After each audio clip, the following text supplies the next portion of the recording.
آج سیدنا ابو بکر صدیق کو ہم قرآنی آیات کی روشنی میں دیکھتے ہیں۔ 571 عیسوی عام الفیل حضور سید دو عالم حضرت محمد رسول اللہ صلی اللہ علیہ وآلہ وسلم کی ولادت باسعادت ہوئی ہے۔ 573 عام الفیل حضرت سیدنا ابو بکر صدیق کی ولادت ہوئی ہے۔ 3 سال کا فرق ہے، عمر مبارک میں حضور سے 3 سال کا فرق ہے۔ نبی رحمت کے اعلان نبوت سے پہلے حضور کا سب سے قریبی دوست حضرت ابو بکر صدیق تھے، اس میں شک نہیں ہے۔ دیکھیں یہ قرائن ہیں اور یہ باتیں کتابوں میں موجود ہیں، تاریخ کے اوراق پڑھیں، آپ کو ہر جگہ یہ مل جائے گا۔ جب آپ کی ولادت ہوئی سیدنا ابو بکر صدیق کی تو باپ نے نام عبد کعبہ رکھا۔ کیا نام رکھا؟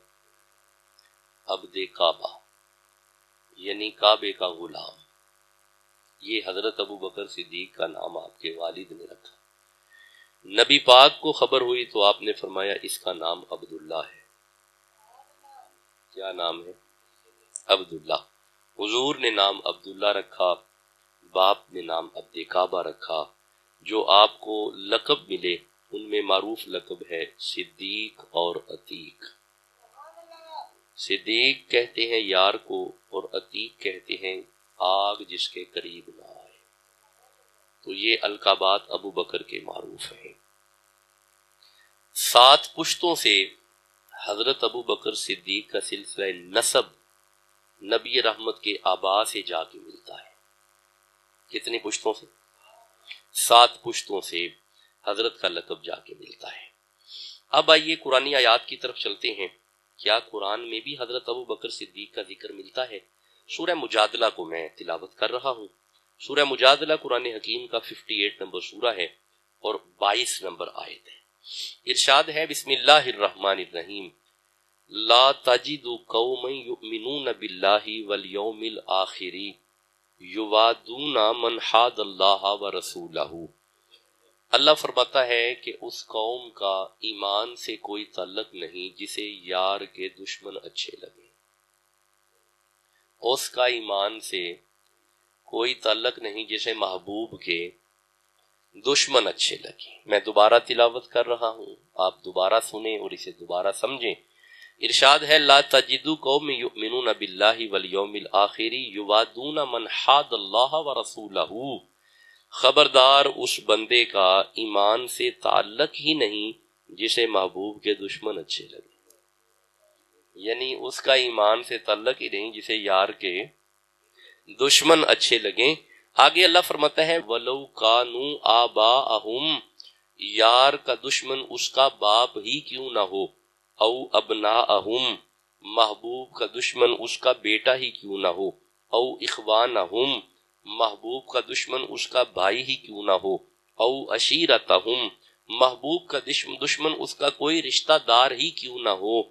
اگر یار کے دشمن اچھے لگتے ہیں ایمان سے کوئی تعلق نہیں، ایمان سے کوئی تعلق نہیں۔ اب یہ جو لفظ ہے نا وَلَوْ كَانُوا آبَاءَهُمْ او ابناءَهم، یار کا دشمن تیرا باپ ہی کیوں نہ ہو، تیرا بیٹا ہی کیوں نہ ہو۔ اس آیت کو پڑھ کے وہ میدان بدر ذہن میں آئے گا کہ جب بدر کے میدان میں حضرت ابو بکر صدیق رضی اللہ تعالی عنہ رسول اللہ کی طرف سے تھے اور حضرت ابو بکر کا اپنا بیٹا ابو جہل کی طرف سے تھا۔ بدر جب ختم ہوئی تو پھر آپ نے کلمہ پڑھ لیا، کلمہ پڑھ کے رسول اللہ کی طرف آ گئے۔ تو ایک دن دونوں باپ بیٹا یعنی حضرت ابو بکر صدیق اور ان کے بیٹے جو جنگ میں ابو جہل کی طرف سے تھے، دونوں مل کے بیٹھے ہوئے تھے۔ تو بیٹے نے باپ کی طرف دیکھ کے کہا ابا جی بدر میں آپ بڑی دفعہ میری تلوار کے نیچے آئے لیکن میں باپ سمجھ کے چھوڑتا رہا۔ حضرت ابو بکر صدیق نے چہرہ اٹھایا اور فرمایا بیٹا میری تلوار کے نیچے تو ایک مرتبہ بھی نہیں آیا، اگر بدر میں میری تلوار کے نیچے آ جاتا تو میں نے بیٹا نہیں سمجھنا تھا، یار کا دشمن سمجھ کے تیری گردن اتار دیں گے۔ یہ ہے حضرت ابو بکر صدیق کا معیار ایمان اور تقوی۔ اللہ فرماتا ہے اس کا ایمان سے کوئی تعلق ہی نہیں جسے محبوب کے دشمن اچھے لگیں۔ وہ بندہ مومن ہے جسے یار کے دشمنوں سے نفرت ہوگی. وَلَوْ كَانُوا آبَاءَهُمْ أَوْ أَبْنَاءَهُمْ، وہ تیرا بیٹا ہی کیوں نہ ہو اور تیرا باپ ہی کیوں نہ ہو. او اخوانہم، وہ تیرا بھائی ہی کیوں نہ ہو. او عشیرتہم، وہ تیرا کوئی رشتہ دار ہی کیوں نہ ہو. یہ بات ارشاد کرنے کے بعد ارشاد ہوتا ہے اولئک کتب فی قلوبہم الایمان، جس بندے نے محبوب کے دشمن سے نفرت رکھی اور اس کے دل پہ اللہ ایمان لکھتا ہے. اولئک کتب فی قلوبہم الایمان، اللہ فرماتا ہے اس کے دل پہ ایمان رقم کر دیا جاتا ہے کہ اس کے مومن ہونے میں شک نہیں. اس کا مطلب ہے، ویسے قرآن پڑھ کے ایک بات تو سمجھ آئی کہ ایمان جب بھی آتا ہے دل میں آتا ہے. ایمان کا مرکز دل ہے، دل ایمان کا مرکز ہے. ہاں جی، اسلام سینے پہ ہے. افمن شرح اللہ صدرہ للاسلام، اسلام کا مقام سینہ ہے. کتب فی قلوبہم الایمان، ایمان کا مقام دل ہے. ہاں جی، دل مقام ہے ایمان کا. دیکھیں فلا وربک کا سورہ نساء ہے غالباً، فلا وربک لا یؤمنون حتی یحکموک. اللہ فرماتا ہے وہ بندہ تب تک مومن ہو ہی نہیں سکتا جب تک یار کے ہر فیصلے کو دل سے نہ مانے، محبوب کے ہر فیصلے کو دل سے نہ مانے. آپ نے ویسے قرآن پڑھ کے یہ بات سمجھ لی کہ محبوب کے ہر فیصلے کو ماننا ایمان ہے. نہیں، آپ نے غور ہی نہیں کیا، میں کوئی بات کر رہا ہوں. اور بھائی محبوب جو کہے اسے مانو اگر مومن ہونا ہے. میں نہیں آگے چلوں گا جب تک آپ بیدار نہیں ہوں گے. محبوب جو فیصلہ کرے اسے مانو اگر مومن ہونا ہے. نہیں، میں سمجھاتا ہوں، میں آپ کو کسی منزل کی طرف لے کے جانا چاہتا ہوں. میرے صاحبو، محبوب جو فیصلہ کرے اسے مانو. محبوب جو فیصلہ کرے اسے مانو. اوے محبوب جسے مسلح پہ کھڑا کرے اسے مانو. محبوب جسے مسلح پہ کھڑا کرے اسے ماننا ایمان ہے. دیکھیں اگر آپ کے دل میں حضرت ابو بکر صدیق رضی اللہ عنہ کے بارے میں ایک ذرا سی بھی شک کی کوئی لہر ہے تو آپ اپنے ایمان پہ غور کریں.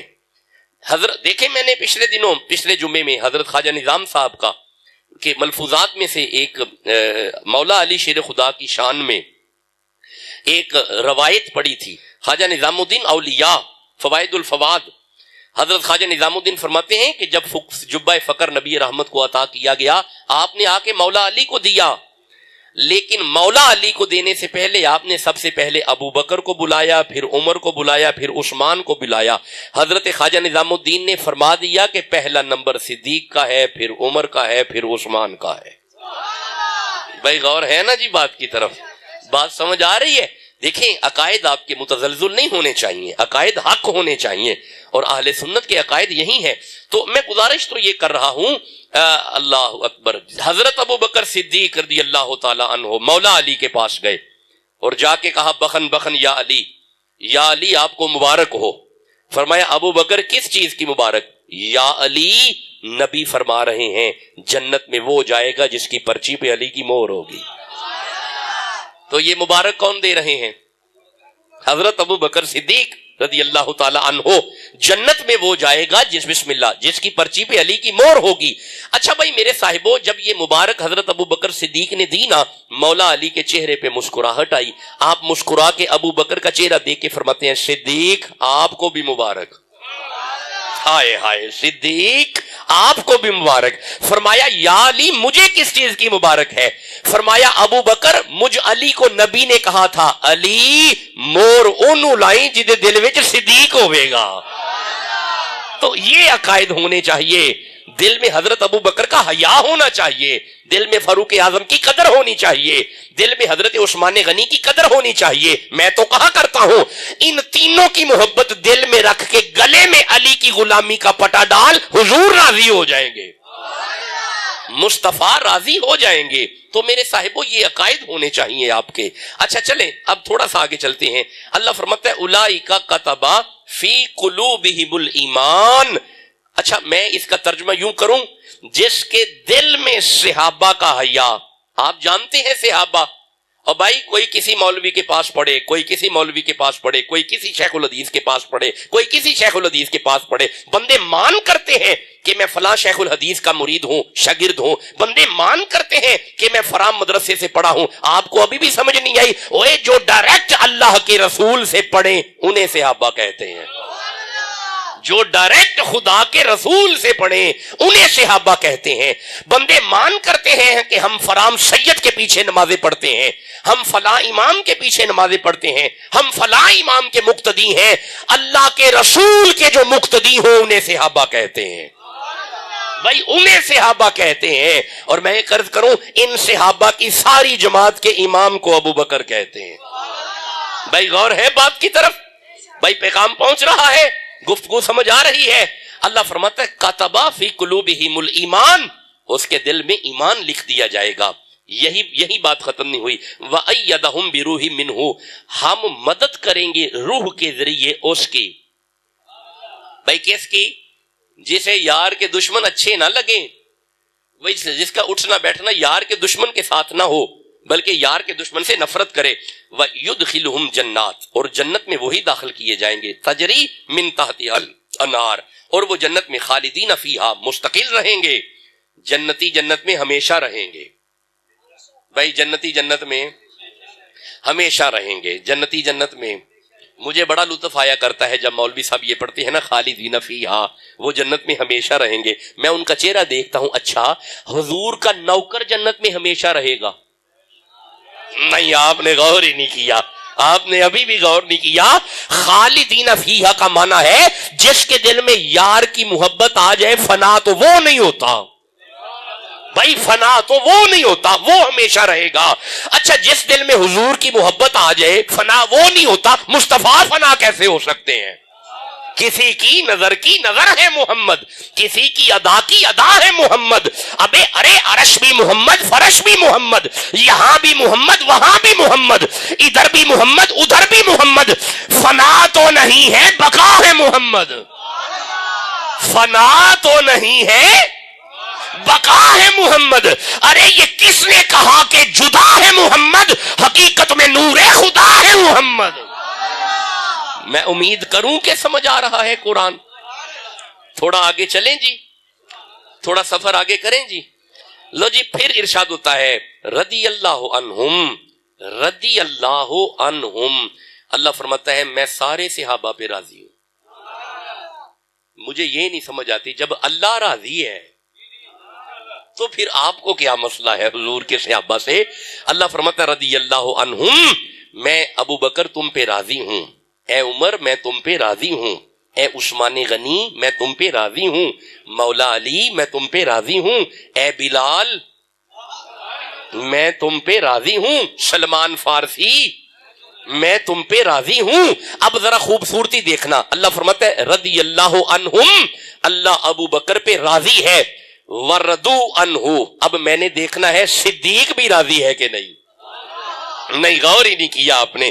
وردو عنہ، اور اللہ ان کی رضا چاہتا ہے. اولئک حزب اللہ، اللہ فرمائے خبردار یہ حضور کے جتنے صحابہ ہیں نا یہ میری جماعت ہے. اولئک حزب اللہ، یہ اللہ کی جماعت ہے. اب آپ نے غور کیا، اب جس بندے کا دل کرے کہ میں اللہ کی جماعت میں شامل ہو جاؤں، صحابہ سے محبت کرنی پڑے گی، حضور کے صحابہ سے پیار کرنا پڑے گا. اللہ ان حزب اللہ هم المفلحون، خبردار اللہ کی جماعت کامیاب جماعت ہے. سورہ نساء کی آیت میرے سامنے آئی.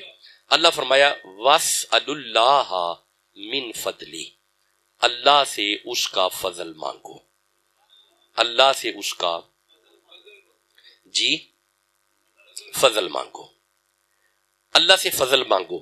سورہ بقرہ میں ارشاد ہوتا ہے واللہ ذو فضل عظیم، اللہ کا فضل عظیم ہے، اللہ کا فضل عظیم ہے. سورہ شورى میں ارشاد ہوتا ہے ذالک هو الفضل الکبیر، اللہ کا فضل کبیر ہے، اللہ کا فضل ہے. ماشاءاللہ. پھر سورہ آل عمران میں ارشاد ہوتا ہے واللہ ذو فضل علی المؤمنین، اللہ کا فضل مومنوں پر ہے.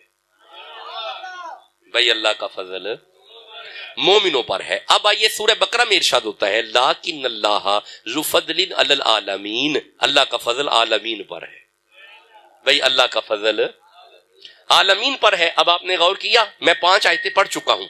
اللہ سے فضل مانگو کیونکہ اللہ کا فضل عظیم ہے، اللہ کا فضل کبیر ہے، اللہ کا فضل مومنوں پہ ہے اور اللہ کا فضل عالمین پہ ہے. 5 آیتاں مک گئی نے، تسی سبحان اللہ نہیں کہیں دے پہ. سورہ آل عمران کی طرف چلتا ہوں. بھائی 3 نمبر سورہ ہے. مولا تیرا فضل کہاں سے ملے گا؟ اللہ فرمایا کل ان الفضل بید اللہ، اللہ کا فضل تو اللہ کے ہاتھ میں ہے. بھائی اللہ کا فضل تو اللہ کے ہاتھ میں ہے. اب آئیے سورہ فتح کی طرف چلتے ہیں. 48 نمبر سورہ ہے. اللہ فرماتا ہے ان الذین یبایعونک انما یبایعون اللہ ید اللہ فوق ایدیہم. مقام حدیبیہ پہ نبی رحمت کے ہاتھوں پہ بیعت کرنے والوں، دیکھنے میں اوپر والا ہاتھ مصطفیٰ کا ہے، اصل میں یہی خدا کا ہے. یعنی اب مجھے کہنا پڑے گا کہ اللہ کا فضل حضور کے ہاتھ میں ہے. بھائی اللہ کا فضل حضور کے بھائی ہاتھ میں ہے. بے فکر ہو کے بولے بھائی اللہ کا فضل حضور کے ہاتھ میں ہے. اب مجھے 2 مقام نظر آ رہے ہیں، دیکھنا پڑے گا رسول کے ہاتھ میں کیا ہے.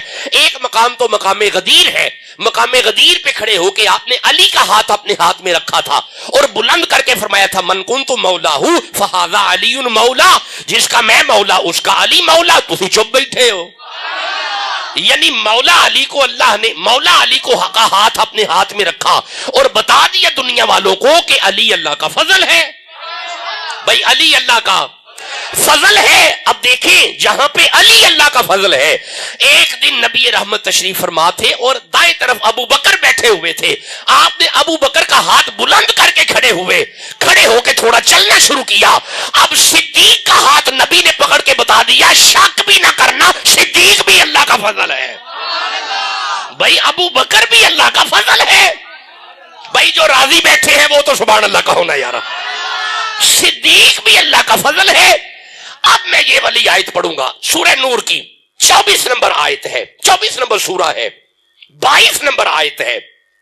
حضرت سیدہ عائشہ صدیقہ رضی اللہ تعالی عنہا پہ جب وہ معاملہ ہوا، لوگوں نے شک والی لہر جب نکلی تو حضرت ابو بکر صدیق کا چچا زاد مشتاح نامی شخص بھی اس میں شامل تھا. تو مشتاح نامی اس شخص کو حضرت ابو بکر صدیق ماہانہ خرچہ دیا کرتے تھے. تو جنہوں نے سیدہ پاک پہ سیدہ عائشہ صدیقہ رضی اللہ تعالی عنہا پہ انگشت تان اٹھائی. اچھا مینوں ایک گل دا جواب تساں دینا ہے، میں اس پہ باقاعدہ خطاب کروں گا آج نہیں.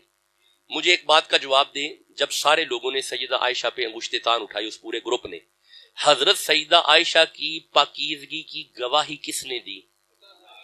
واہ، جیتے رہیں، خوش رہیں، آباد رہیں، مجھے محنت نہیں کرنی پڑی. سارے جواب دو.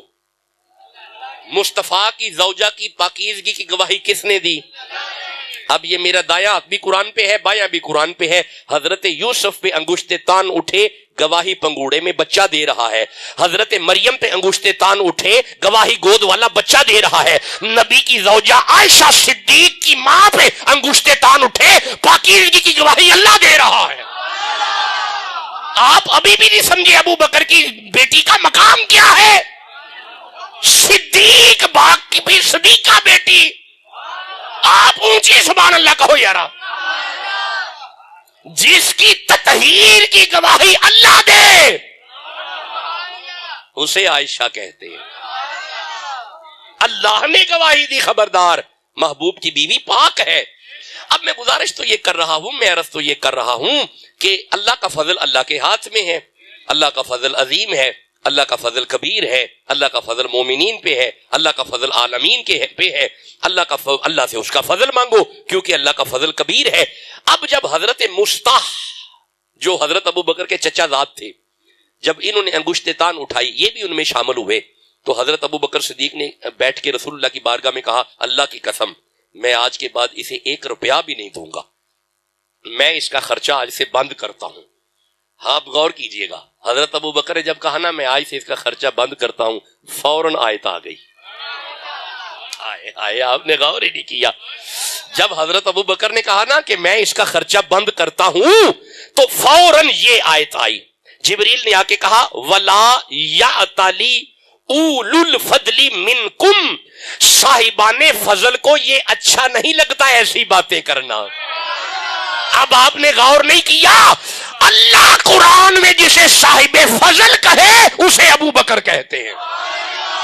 بھائی اللہ نے صاحب فضل کہا، ابو بکر آپ صاحب فضل ہیں، آپ ایسی باتیں نہ کریں، آپ اسے دیتے رہیں۔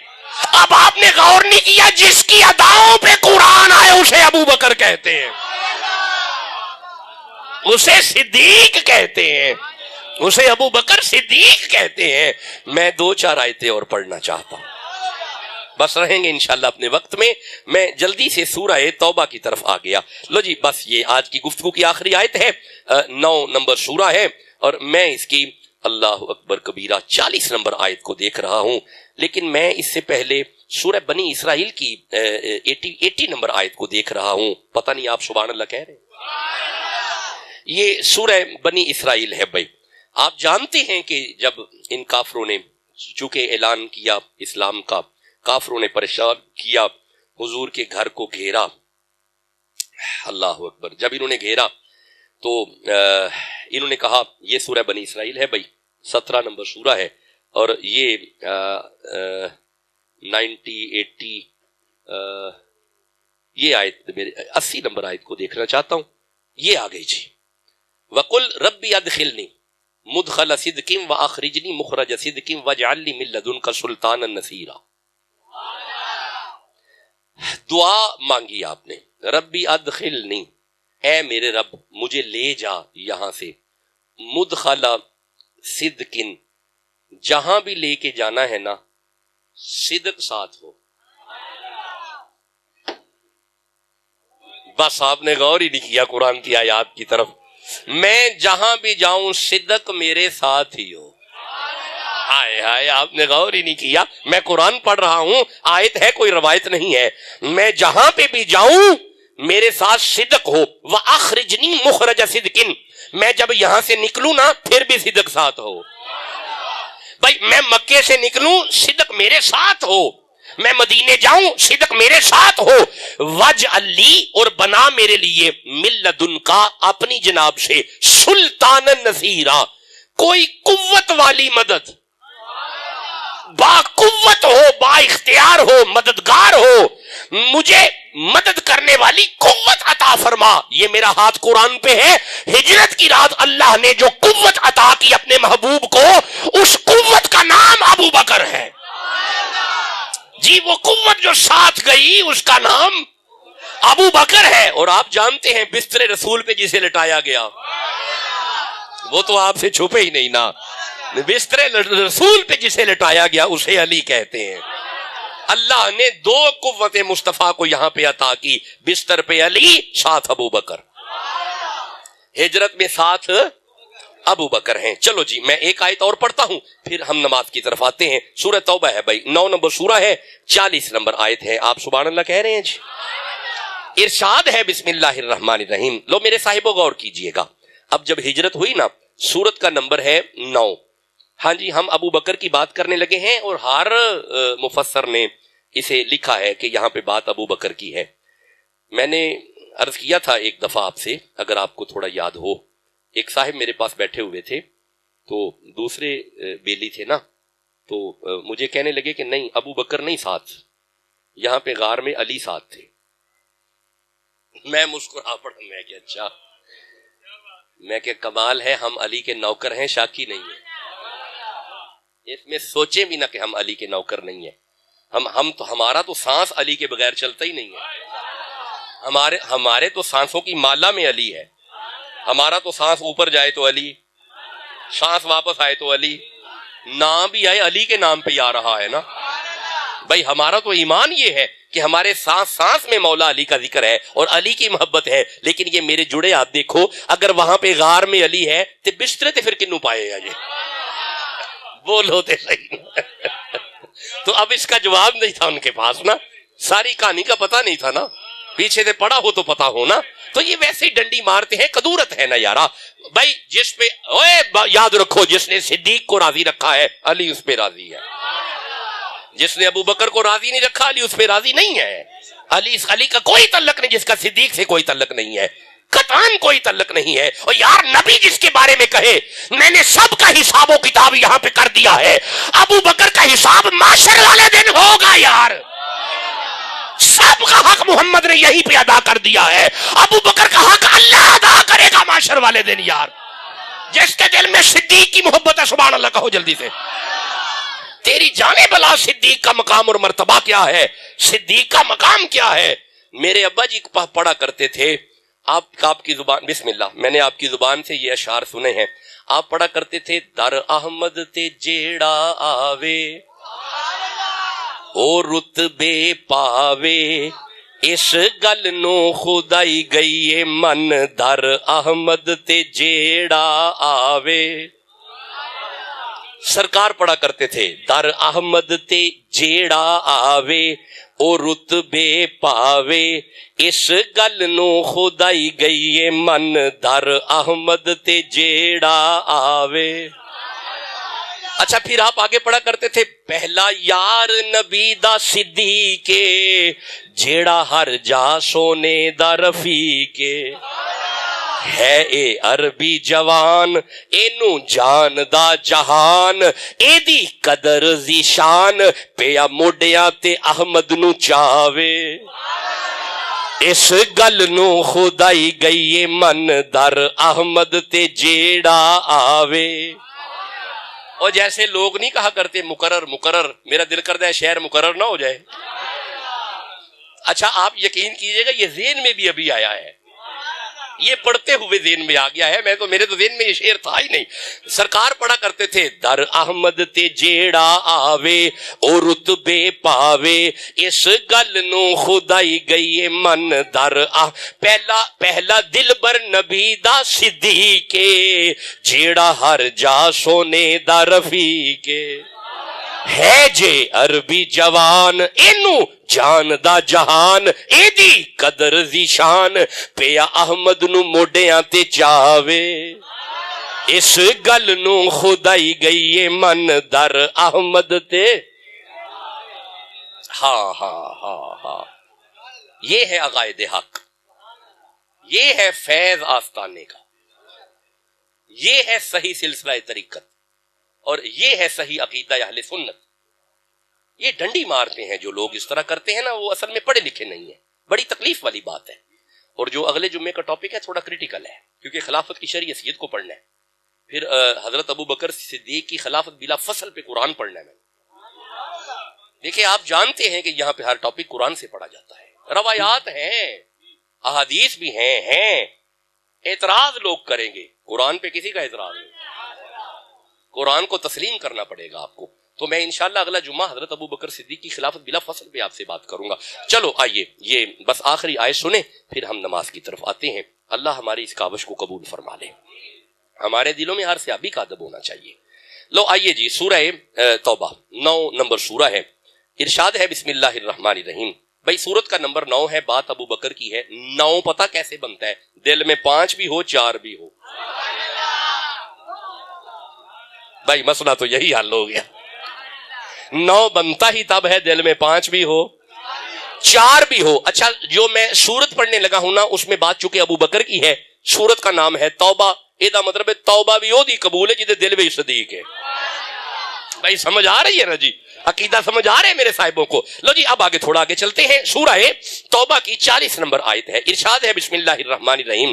اللہ نے جو قوت عطا کی, اس قوت کو ساتھ لے کے جب نبی چلے نا گھر سے, راستے میں ایک معاملہ ہوا. اس معاملے کو یوں بیان کیا گیا. اللہ اکبر. 40 نمبر آیت ہے, 9 نمبر سورہ ہے. آپ سبحان اللہ کہہ لیں. اللہ تنصروہ فقد نصرہ اللہ. انہوں نے کہا بھائی کون مدد کرے گا اب رسول کی, اگر تم مدد نہیں کرتے رسول کی. یہ تو تلواریں لے کے آ گئے, نبی رحمت کو نعوذ باللہ نقل کفر نباشت قتل کا ارادہ کر کے آئے, اور کہا بھائی کون ہے اب جو اس رسول کی مدد کرے. اللہ فرماتا ہے فقد نصرہ اللہ, خبردار محبوب کی مدد اللہ کرے گا, محبوب کی مدد اللہ کرے گا. اب میں پھر وہی بات عرض کروں گا, اللہ نے اپنے محبوب کی مدد کی دو طریقوں سے، بستر پہ علی کو دیا، ساتھ صدیق کو لیا. تو پھر میں کہہ لوں اللہ کی مدد کو ابو بکر کہتے ہیں، اللہ کی مدد کو ابو بکر کہتے ہیں. جیتے رہیں. دیکھیں میں تو پہلے عرض کر رہا ہوں، لوگ پڑھنا نہیں چاہتے. حضرت صدیق کو پڑھا نہیں ہے لوگوں نے، اور میں ایک عرض کروں، ذہنی تعبیرات پیش کرتے ہیں، اپنی تعبیرات پیش کرتے ہیں، دین کو اپنے انداز میں ایلیبوریٹ کرنے کی کوشش کرتے ہیں. مہربانی کرو، دین کو اپنی خواہشات کے مطابق بیان نہ کرو، دین کو دین کے مطابق بیان کرو. تھوڑا ہاتھ ہولا رکھو، مہربانی کرو، اس میں تھوڑی نرمی اختیار کرو. چلو، اللہ فرماتا ہے ہم نے مدد کی. اب مدد کیسے کی؟ اب چل دیے دونوں. جب چل دیے نا تو اللہ فرماتا ہے ثانی اثنین اذ ہما فی الغار، دونوں غار میں پہنچے. لیکن ثانی اثنین، اب آپ غار میں کون پہلے گیا؟ ماشاءاللہ، کیا بات ہے آپ کی. اچھا، جب حضور چلتے تھے تو ابو بکر آگے، کبھی پیچھے کبھی آگے، کبھی پیچھے کبھی آگے. غار میں بھی پہلے ابو بکر. بھائی غار میں پہلے ابو بکر. اندر گئے، کیوں گئے؟ پہلے کیوں گئے؟ اس لیے گئے کیونکہ پیچھے محبوب نے آنا تھا. خیال کیا میں اندر جا کے، اونچی بولو، غار کو صاف کر لوں. کیوں؟ پیچھے غار میں آپ سے سننا چاہتا ہوں، حضرت ابو بکر پہلے گئے کیوں؟ میں نہیں آگے چلوں گا، میں آپ سے سننا چاہتا ہوں. ابو بکر اندر گئے کیوں؟ غار کو صاف کر لوں. کیوں؟ پیچھے حضور نے آنا ہے. اب آپ کو سمجھ آئی؟ اگر آپ چاہتے ہو نا حضور آ جائے، پہلے صدیق کو لاؤ تاکہ صفائی ہو جائے، محمد آ جائیں. بھائی بولو تو صحیح جسے سمجھ آ رہی ہے. اس کا مطلب ہے اسی دل میں محمد آتے ہیں جس دل میں ابو بکر آ جاتا ہے. کوئی باتیں سمجھنے والی ہیں. اگر آپ کو سمجھ آئے تو جس کے دل میں حضرت ابو بکر کا حیا ہے، سبحان اللہ کہو جلدی سے. غار کو صاف کیا جا کے، اور بعد میں حضور آئے. پہلے ابو بکر گئے، پیچھے حضور پہنچے. اچھا، اب جب حضور پہنچ گئے، اب اللہ اس منظر کو بیان کرتا ہے ثانی اثنین اذ ہما فی الغار اذ یقول لصاحبہ.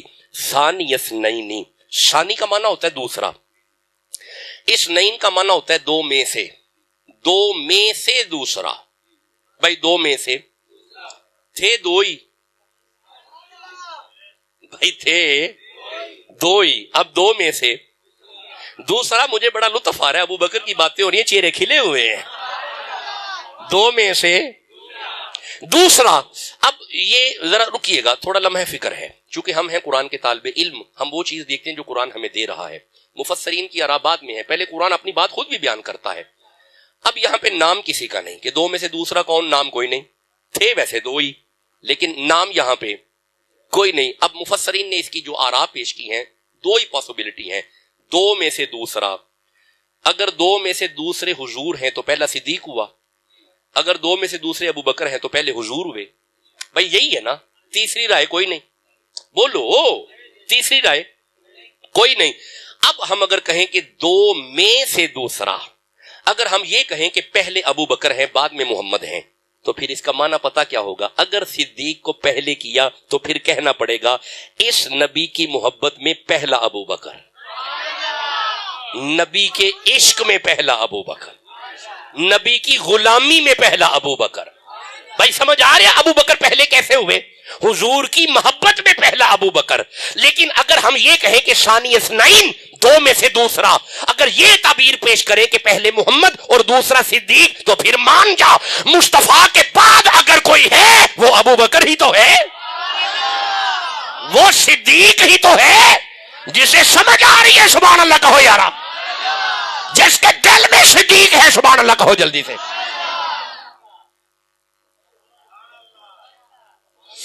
اللہ اکبر کبیرہ.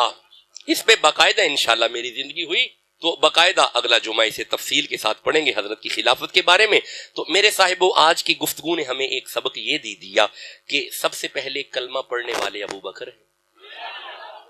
کلمہ گوئے اول ابو بکر، ابو بکر مسلم اول ابو بکر، ابو بکر غار میں پہلے داخل ہونے والا ابو بکر نماز پہلے پڑھنے والا، ابو بکر خلیفہ راشدین میں پہلا خلیفہ، ابو بکر عشق مصطفیٰ میں پہلا عاشق، ابو بکر بعد از مصطفیٰ بلکہ بعد از انبیاء افضل البشر، ابو بکر ہجرت میں مسافر اول، ابو بکر جنگ بدر میں حضور کا محافظ، ابو بکر جناب جی اہل جنت کے بزرگوں کا سردار، ابو بکر اللہ کے محبوب کا محبوب، ابو بکر صحابہ کا رہبر، ابو بکر صحابہ کا قائد اول، ابو بکر ناموس رسالت کا قائد اول، ابو بکر ختم نبوت کا مجاہد اول، ابو بکر ناموس رسالت کا مجاہد اول، ابو بکر مصطفیٰ کا یار اول، ابو بکر دین میں